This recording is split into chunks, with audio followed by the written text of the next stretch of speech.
Hello everyone, a very warm welcome to another episode of the Travel Podcast. It's so lovely to have your company with me today. We are joined by a wonderful guest. She's a very busy lady. Her name is Danielle Broadbent, and when she's not on the radio, she's on TV. She's got a hugely successful podcast and she also travels the world.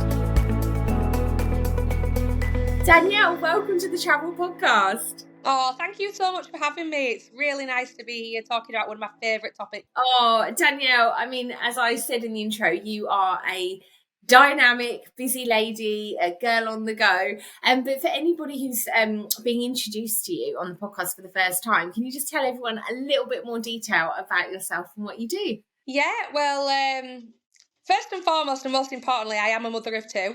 But that's the best title ever. But as well, I do present a regular radio show on BCB Radio. I'm also working with some other radio stations at the moment, but more to come on that. You might catch me quite regularly on Good Morning Britain. I'm a global headhunter as well in the oil and gas industry, which takes me all over, which I love. And as well as that, I am a body and mindset champion. Positivity champion, should I say. Oh, amazing, because you were actually on a really successful mainstream TV show, weren't you, which kind of elevated your platform in that space? Yeah, so back in 2019 I was on a show called Naked Beach, which is, well, I didn't know the title of the show when I agreed to do it because I think it had frightened me off. But for anyone who doesn't know about, TV and stuff, sometimes when you get approached for these things, they don't have a title as yet, they just have a concept. So the concept was to increase people's body image, which at that time I thought, I could do with a bit of this. I've had 2 kids, I've got an underactive thyroid, my body's changed. I feel like I could do with a bit of, confidence injection at this point. So I went on it and it really did change my mindset. You got paired with like a mentor, and at that time mine were who is one of my best friends now, Felicity Haywood, who is one of the UK's most successful plus size models. She kind of started that curve movement, that plus size acceptance movement in fashion and society. And we became really close and really good friends. And I learned a lot from her, not just on Naked Beach, but since that. And it just changed my whole mindset. I came back from Mykonos feeling really good about myself and thought, it's time to unleash Danielle that used to be before I started having all these body insecurities and letting my mind bully my body. So I just thought, let's do some things that I've been held back from, so to speak, just due to confidence levels, and that really is where it all started. Danielle, that is so fascinating, and I love the fact that even that show involved travel. I mean, it must have been amazing to film that show in Mykonos. What a beautiful destination! Oh yeah, it were like walking into Love Island Villa. It were insane. We were there for a week. There were people there, so I were obviously there due. I didn't like the fact that I'd gone up a few dress sizes, but there were people there. When I look back now, it's quite shallow why I were there. There were people there who'd had breast cancer and had reconstructive surgery and didn't like the way they look now, and somebody had one of his arms missing from a motorbike accident. And I look back now and think, how silly were I, to let just the fact that I'd gone up a few dress sizes dictate me and rule me like that. So that's where it all started. And then I started doing body confidence workshops up and down the UK. Started at the time designing and selling confidence t-shirts, with slogans on and stuff, which went really well. And then in lockdown, I started a podcast because I had nothing else to do. And it went really well. It were all about mindset and positivity and just going for what you want in life. And that's when the radio started, and the rest is history. Wow, it's fantastic that you had such a positive experience and that was a real catalyst for you. It sounds like it gave you the confidence to tap into all of these talents and all of these ambitions that you've got, and you haven't stopped since. I love that. It goes to show that confidence is the key, isn't it, to kind of succeeding in whatever it is you want to do? Because sometimes we're our own worst enemy, holding ourselves back. And whether it's people that want to travel to a certain country, or solo travel, or start that job, or go to that interview, often it's just our mindset that stops us, isn't it? It is, and the thing is, as a teenager, I always wanted to do radio. That's what I wanted to do. I remember doing show reels in my back garden and getting my friends to record me and stuff. It's what I always wanted to do. But then, I had my eldest child, Alicia, who was nearly 19, and my life and plan just had to change for a little bit. And then, but then it made me think to myself, when we had lockdown, I'm never going to get this time again. I've done all this now. I've come so far on the confidence thing. I felt like I'd been a bit of a caged animal, where it's time to unleash and just go after it now. I'm not going to. So I had, them that year really of lockdown to think, put a plan of attack together. What do I want to achieve? What do I want to do?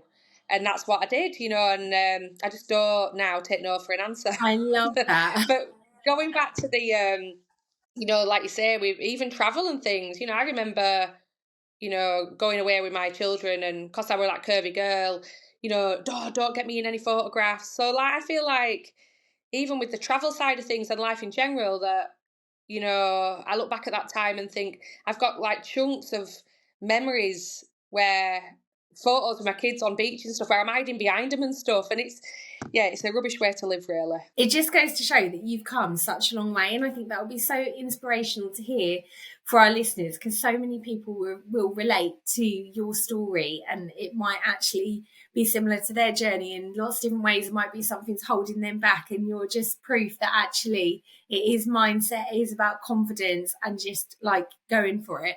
But with your love of travel, Danielle, I always like our guests to go back to the beginning and start in their childhood, and like, what was travel like for you? Did you have the opportunity to travel when you were growing up, or UK visits? Yeah, I was really lucky that way. My mum and dad, they absolutely skinted themselves all through childhood to give us that one holiday abroad every year. We might get to go to Skegness sometimes in caravan, them chalets. They were good fun as well.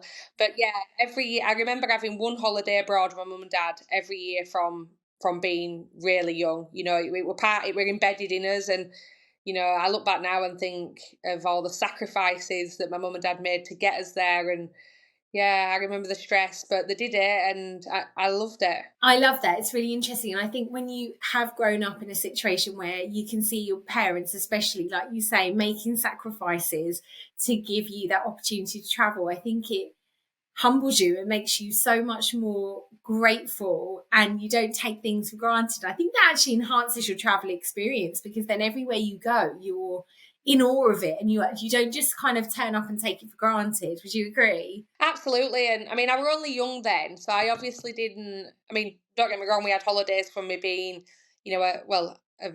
my memory serves me back to being maybe about 5, 6, right up until being 13, 14, before I stopped going with mum and dad. But I remember, that night before the holiday when you're so excited, and, just everything being super exciting. And I think as you get older, you realise the amount of money they spend and the things they had to give up to take me and my younger sister.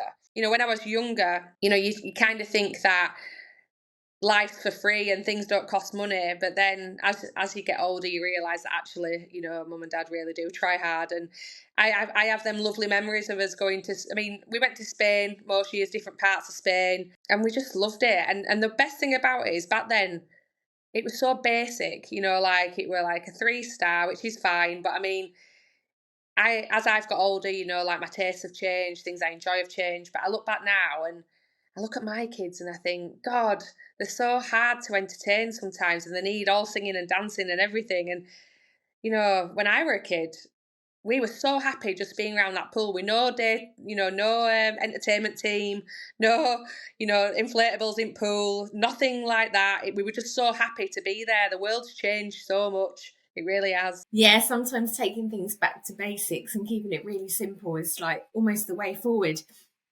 And how has that affected sort of your travel now, Danielle? Obviously, being a mother of two, is it something that you place a lot of importance on, like making sure that you save and you have those holidays as a family? Yeah, I definitely think it embedded something in me that, that was the thing to do. We always, I wanted to install them lovely memories with them exciting, heartwarming times into my children. So from being babies, we've travelled all over. I make it a must that we go away at least once a year, every year. Sometimes if we're lucky, it'll be two. But I do really. I think it's important, as obviously other people's versions of holidays are different to mine, and not everyone can afford to go on these holidays, because let's be honest, the cost has gone up tremendously over years. But even like the UK has got some amazing holiday destinations. It doesn't have to cost you the world. You just getting out, a change of scenery, an escape from the norm. It can be really as cheap as you want it to be, but it can tick many boxes in many When destinations. you go away in the UK, Danielle, are there any little gems or hotspots where you head? Out of the few UK destinations that I've been to, I'd say Great Yarmouth were my favourite. I'd never been before. My other half, Mike, surprised me one birthday morning and said, "Come on, we're off." And I was like, "Oh wow," because he's a really big UK. He loves to go abroad, but he also thinks there's lots of hidden gems in the UK as well that we miss. So yeah, we went to Great Yarmouth. I absolutely loved that. But when I were a kid, I loved the whole Skegness vibe. I loved them Butlins holidays. Going into club on a night and having a little dance. I loved all that as a kid and arcades.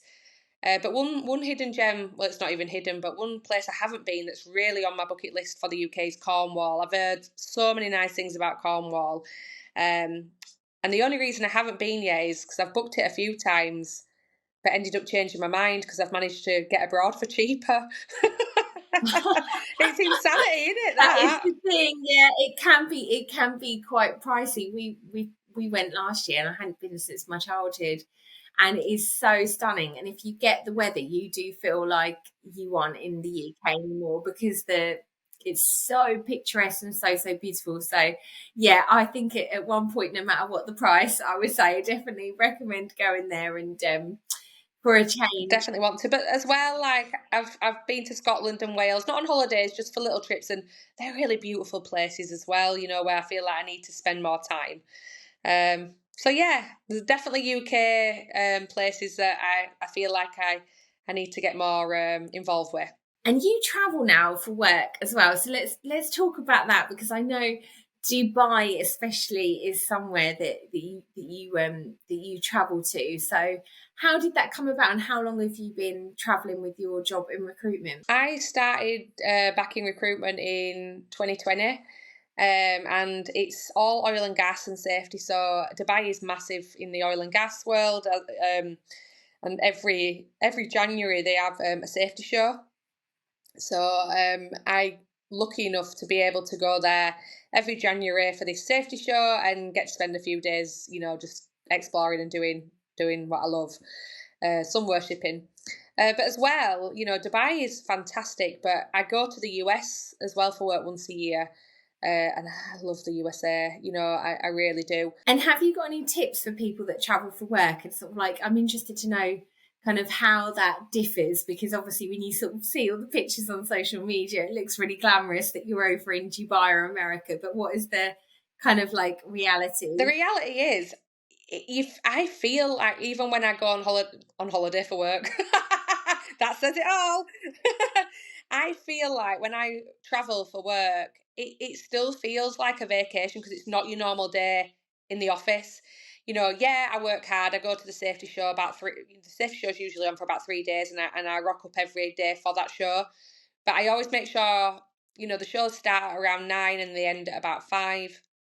And a lot of people, because they've maybe had a heavy night the night before, just getting the most of the free time, or it'll turn up at around 11. But I always get there for 9, so I can get done for about 3, and explore, really make the most of it. Like the most recent one I went to was New Orleans, which were fantastic. And the great thing about that is I actually travelled on a Friday evening.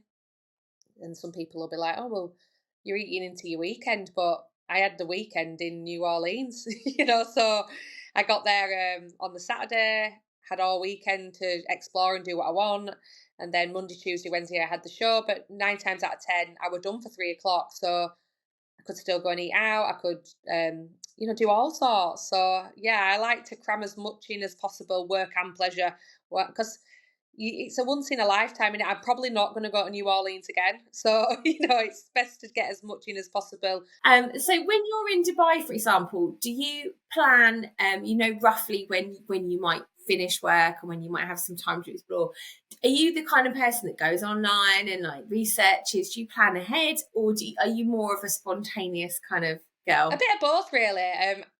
I know we've said Dubai, but I did it in Dubai, but the most I remember being in California for work, which was fantastic, and I remember getting on Google one afternoon, best things to do in San Diego, best restaurants to eat in so and so, but I did it in New Orleans, as well. I'm a massive Beyonce fan, and I heard that she had a house there, so I was Googling where it was, I was Googling what restaurants she ate at and going to them all. But then, I still at the same time can be that person where I'll walk past somewhere and think, that looks really cool, I'm going in there. I am a bit of both. I like to not miss anything, so I will plan in Dubai or wherever I am in the world. I'll always Google and research what's around, but it wouldn't be unheard of for me to just randomly walk past like a boat stand and end up on a boat and be on a cruise, a sunset cruise one night. It just happens. So yeah, I do anything. I love that. I just do anything that takes the fancy. I love that. I feel like you're really good for just appreciating where you are, living in the moment, and this again, it comes up to that confidence. Now I guess you have got the confidence, especially if you're there on your own or sort of walking around by yourself. Like that does take confidence just to kind of meet people and go, right, I'll jump on this little mini cruise or boat trip, or whatever. I always meet a friend, I always meet someone wherever I go. But when I were in Dubai in January, so literally a few weeks ago, I remember I was near Marina. It's a beautiful spot in Dubai, the Marina.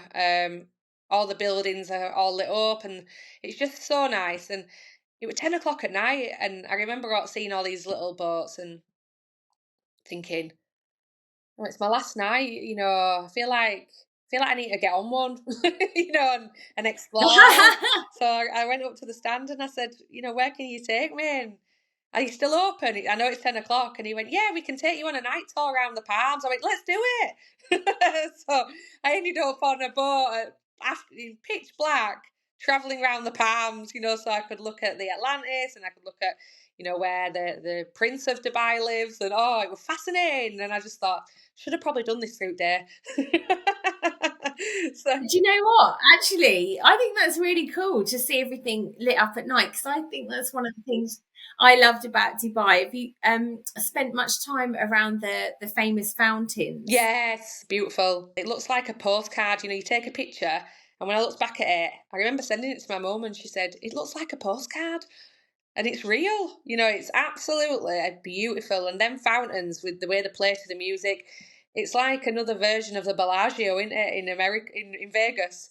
But yeah, there's something magical about Dubai. There really is. It excites me. It really does. That's a really good description, actually. I think Dubai is really exciting. When I first saw the fountains to music, and I got really emotional because it just moved me. The way that they are timed, and with all the lights and the beautiful display, it really is quite moving. Did you feel the same? I did. I remember stood there thinking to myself, and it's really, I look at them times and think, if I'd have thought 5 years ago when I were working in a call centre selling stair lifts that I were going to end up in Dubai for work, looking at these beautiful buildings and this lifestyle that they live and this fascinating place, I would have never believed somebody, and so it were a bit of a pinch me moment for me. Both times I stood at them fountains and thought,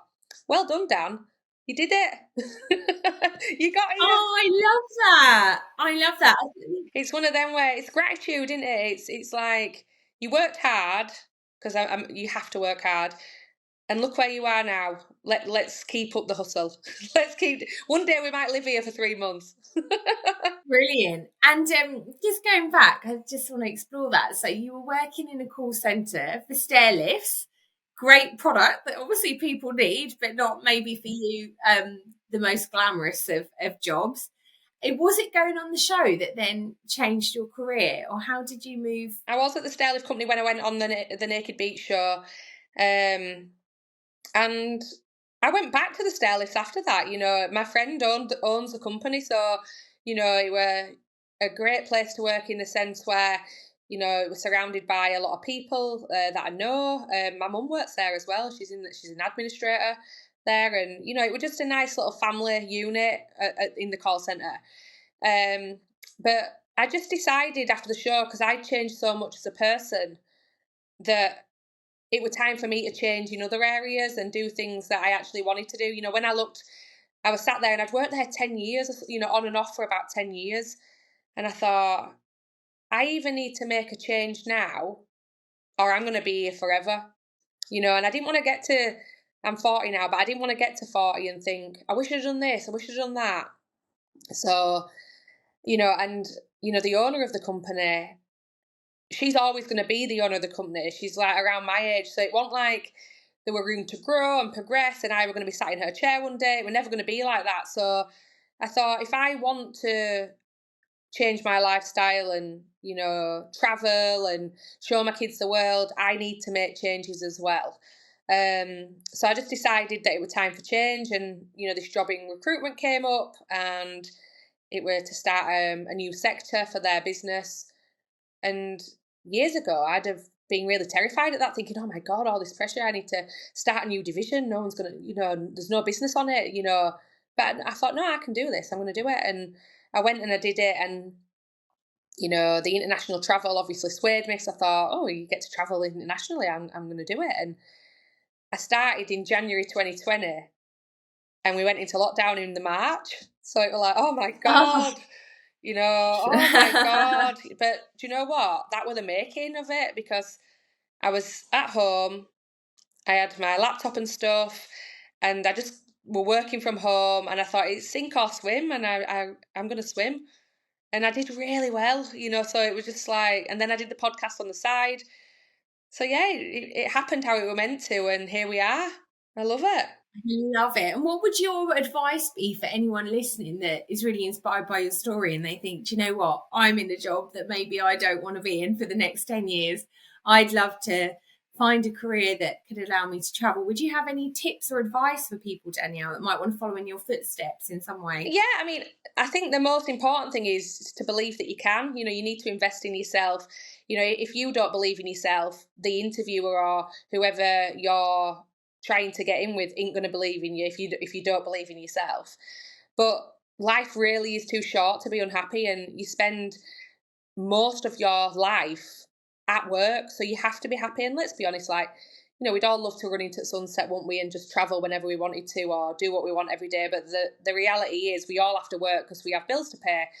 But, you know, I think that if you have a passion that you've had since, you know, being a teen, or, you know, it's just maybe an interest that's come up and around recently, you know, back it, fulfill it. You know, you could even start as you know, on the side and see if it works out, and then take the plunge further down the line once you know it. But I do think if you're passionate about something, you know, you really can get there. You just need to believe you can, and give it a chance, because, you know, there's nothing more frightening than not giving something a chance and then seeing somebody else do it and be successful. I agree. I love that advice, because I think, yeah, people say, oh, but it's scary, but it's more scary to think that you could be living a life that maybe is unfulfilled. So I just absolutely love that.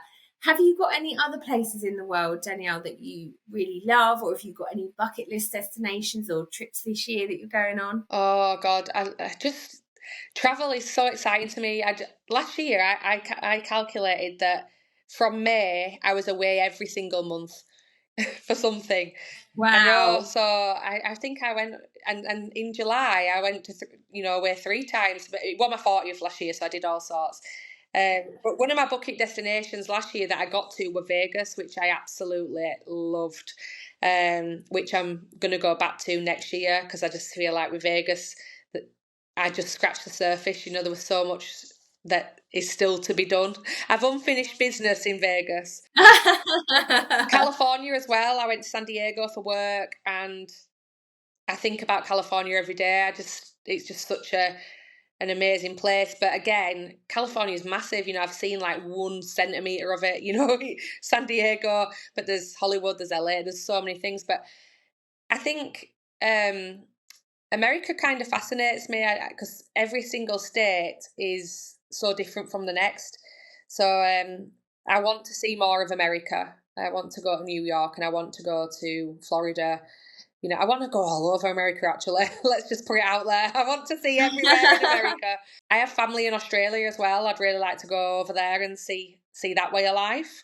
But one place I've booked for this year in May is Mexico, which I've never ever been to, and I've always wanted to go to Mexico. So yeah, Caribbean, America, and Australia are definitely bucket list destinations for me. So you do reach out to those further flung destinations as well. Do you ever do any little like mini breaks or much of Europe, or for you like further afield? I enjoy further afield more, just because I just think it's a completely different way of life, and I just like to explore it. I like to step into their culture and their way of doing things, and I feel like I've been to Europe so many times, but there's some fantastic places in Europe. Like last year, I was in Ibiza several times. I went to Poland, which were great. I've been to Nice. I've been to Monte Carlo. In France, you don't think as France as this glamorous destination, but my God, it is. There's various places in France I'd like to go back to. But yeah, I love Europe. I just like travel in general, but I think for me, holidays with the kids and family, I like to go further afield because they've been to Spain and stuff with me lots of times, so I wanted to show them other destinations. And I think, in my girly weekends or little romantic getaways with Mike, Europe's absolutely perfect. Danielle, I'd love for you to tell me a little bit about Poland, actually, because that's somewhere that I've never been. I have a Polish friend who's absolutely lovely, and I learned some of the traditions for Christmas last year, being Polish, that she shared with me. But yeah, how did you find Poland? I'm so interested. I loved it. We went literally a month before Christmas, so it were extremely cold, but I feel like that added to it, that snow vibe and, getting wrapped up and stuff, the Christmas markets. But I loved it. I'm a summer girl. I love the sun. I'm a sun worshipper. So the thought of going anywhere cold for me, unless it's Lapland, which I've always wanted to go to at Christmas, has never been that appealing. But when I went to Poland, we went to Gdansk, and I loved it. I loved, walking around the town centre where it were full of bars and restaurants and things. But as well, like I say, we went 4 weeks before Christmas, so they were on full Christmas market mode, which is fun. It's great. And they've got all these little food stalls with like their, traditional type little snacks. Your Baileys with hot chocolate. Baileys with hot chocolate in. That just shows you my mindset. Hot chocolate with Baileys in. Baileys with hot chocolate in. I love Baileys. But yeah, I just felt really Christmassy, and I really liked the bars. I thought it were a really clean, really nice place to visit. I've not been to Krakow, but my other half has, but I've heard that that's really good as well. But he said out of the two, out of Gdansk and Krakow, he preferred Gdansk. Oh, amazing. That's somewhere that I'm thinking about now. You said that. So Christmas time, it sounds like it's really pretty and lovely to explore. Oh, that's a great one. Yeah, because sometimes it's not always the obvious places. That's why I like doing the podcast so much, actually, because I always come away with extra inspiration. And I think sometimes going somewhere that's not necessarily an obvious destination, you don't hear that many people going, oh yeah, went to Poland, like they would, oh yeah, I've been to Ibiza, I've been here. It's a little bit more unusual, but it sounds really, really beautiful and like I say, my Polish friend and her Christmas traditions and the things that they do are just so lovely. There's obviously magic going at that particular time of year, so that's the top tip. And Danielle, what kind of traveller are you when it comes to getting to the airport? Do you like to get there early? Have you got certain things that you always have on the plane? Have you got any tips for us? Do you know what? I missed a flight once. When I was going to Monte Carlo, I missed a flight. So I am now that anxious, nervous traveller. I have to be there on time. I've travelled with you once and I had a nightmare getting on trains. So I get really anxious about missing flights. So I like to be early. It really panics me when, we've set off 20 minutes late. And because when we missed that flight to Monte Carlo, it was because there were roadworks on motorway and, it was just a nightmare. So, and when I was going away with you, I had to come down to London from obviously Leeds, and the train got delayed because there were a fire at Leeds station. And so I felt so sorry for you that day, Danielle. I was so stressed. I mean, my anxiety levels are through the roof about missing flights. So usually I'm super organised. I like to set off in half an hour probably before I should. And if it's a really early flight and I'm like flying from Manchester or somewhere or London or somewhere like that, 9 times out of 10, I'll set off the night before and stay over because I get so worried about being late and missing the flights. Yeah, I think if it's ever happened to you, then you know what it's like. Because I missed a flight once and I've never been the same since. No, it's frightening. If it happens once, you're never the same traveller. It does just embed that terror in you, because I think there's nothing like just knowing that you get to the gate and it's too late. It is, and it's coming home as well. I mean, I know no one likes to come home off holidays, but even coming home, like, we'll be in airport and, a tradition of ours in airport is to get a Burger King. We love a Burger King in airport. So, we'll be sat in Burger King now, and I'll say, we should really go to gate now. And my other half will be like, Danielle, relax. It's not even opened yet. I know, but it might be far. It might be a really long walk. It's that anxiety of you're cutting it fine. I completely agree, Danielle. I'm exactly the same. My fiance and I actually had a little bit of a argument last time we were away because he just sat down to eat and the sign had come up that said go to the gate. And I said, you got to put it, whatever it was, your croissant or whatever, put it back in the bag, eat it when we're down there. And he's like, I've got time to sit and eat this croissant. And I was like, no, because some of these gates are like a 10-minute walk. And I think it even said it was boarding or something like that all of a sudden. And I just panicked. Do your heart starts pounding? You're looking at that screen there. And it's like boarding, last call, and you're like... I know, there's nothing worse. There is nothing worse. And although I've only missed one flight in my life, I've had others where they've been near misses. And again, it's never been down to me. It's not that I've missed an alarm. It's not that I haven't left. It's always been accidents, traffic, things that are out of your control. But I cannot bear that feeling, that awful anxiety that goes through your body, the panic, the worry, the stress. I think for me, it's better to get there sort of like 3 hours early, and then you can do a little bit of shopping. I love to go to Pret, get a nice little warm drink, have a little mooch around, and I love trying to find a new perfume to take on holiday. Yeah, I'm the same. I mean, like... the Pret ain't doing it for me. The Whopper from Burger King is. So the Burger King always is a must on my list. But yeah, I like mooching around the duty free for, just smelling the fragrances, like you say, seeing if there's like any hidden beautiful perfumes that I've missed, or just going back to some of your old favourites that take you back to a time. I remember when I used to wear this, when I used to date so-and-so, or I used to go, certain places. That smell always takes you back to a certain time or place in your life. I bought a new one in September, just before I went to Ibiza. And that smell always reminds me now of being in Ibiza. It's nice. It's really nice. I think perfumes, although they make us smell nice, they make us feel nice as well, and they make us think of nice things for sure. Oh, they do. I also make sure I have a little travel fragrance with me when I'm on the plane as well, just in case there's any food smells or anything that isn't that like nice. I just like I like to have that nice. Just like to smell fresh. I do. Yeah, me too. I love that. And do you have any tips for a comfortable flight, or is there anything you always take with you on the plane when you travel? Do you know what? I used to think that them, the neck pillows were absolute godsends, but the more I'm using them now, not really doing it for me. So for me, the only thing I like, on a flight is being comfortable and having some music to listen to. So for me, if the flight don't provide, like earphones and like have a built-in system where you can listen to stuff, I just think my headphones that I use for my iPhone are the must, so I can listen to some songs so the flight passes quicker, or a good film to watch, or a good magazine. Just keeping entertained for me more than anything is the way I get through a flight. I think entertainment is key. I had a flight once, and it was a long haul flight, and their whole entertainment system sort of crashed.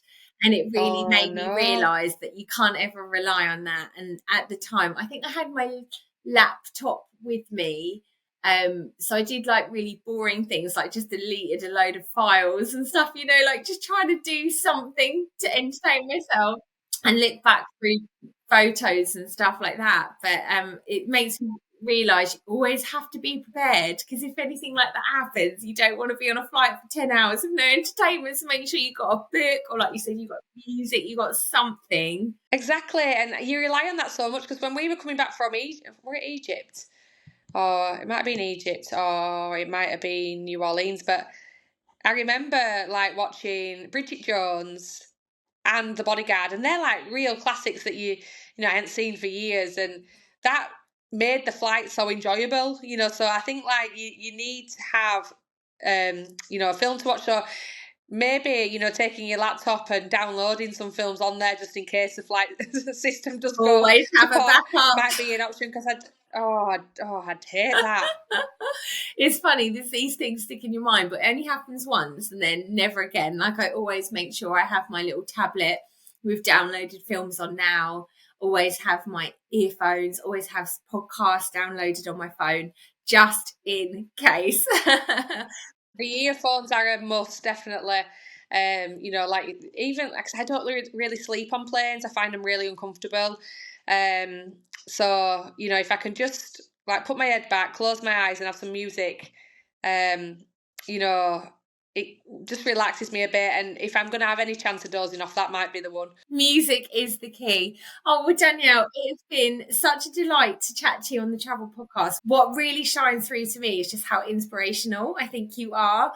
I love the fact that you have really put yourself out there. You've grabbed life by the horns, and you've just really made sure that you give 100% to everything that you want to do, everything that you want to achieve. I love the fact that you realise just how important confidence is, and that you've changed your mindset, and you've not let anything that's happened to you in the past kind of hold you back from living out your dreams, traveling around the world, seeing, exploring. You're full of energy and positivity, and that just shines through on the podcast. So I've really enjoyed this episode. Oh, thank you. Yeah, me too. It's been lovely to be on the podcast, and I look forward to seeing you soon and having some more amazing times and memories full of positivity. Yes. Danielle, where can people find you? What's your handle on Instagram? So my handle on Instagram is just Danielle.Broadbent. Still getting my head around the TikTok thing. I can't get my head around it at all. So yeah, the main thing is definitely Instagram, Danielle.Broadbent, and I am looking at getting back into the studio and doing a series 2 for my podcast, which is called I Dare You. But yeah, more to follow on that very soon. Oh, amazing. We will look out for that. Thank you so much, Danielle. It's been amazing. Oh, thanks for having me, and see you soon. A massive thank you to Danielle Broadbent. That was the latest episode of the Travel Podcast. I really hope that you have enjoyed all of that inspiration and positivity. And if Danielle has inspired you with any of her favourite destinations, and you'd like to find out more, or you would like help booking your next dream holiday, you just need to pop on to the Not Just Travel website, use our postcode tracker, and you will be allocated your own travel consultant completely free of charge, who is waiting and ready to help you fulfill those holiday dreams. Thanks for listening. Please don't forget to rate, review and subscribe to the podcast, and I will see you next week for another episode. Happy travels.